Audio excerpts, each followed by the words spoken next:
Money. It controls where we live, what we do, and even how we feel.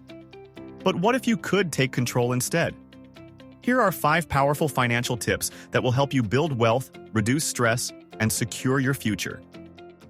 1. Pay yourself first. Before you pay bills, before you go shopping, pay yourself first. Set aside at least 10% of your income into savings or investments. This simple habit builds wealth over time and gives you financial security. 2. Avoid lifestyle inflation. It's tempting to spend more when you earn more, but if you increase your expenses every time your income rises, you'll never truly build wealth. Instead, keep your expenses low and invest the difference. That's how real financial freedom is built.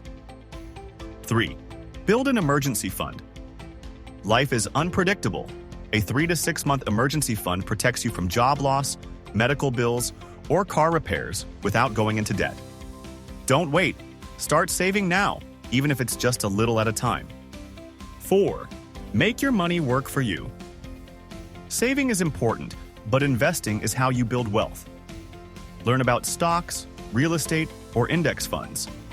The earlier you start, the more time your money has to grow. Remember, the wealthy don't just work for money.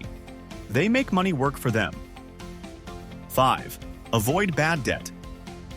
Not all debt is bad, but high-interest debt can destroy your finances. Avoid unnecessary loans, pay off your credit cards in full, and only borrow for things that increase in value, like a home or a business. Smart money moves today create a stress-free future tomorrow. Follow these steps, take control, and start building the financial life you deserve.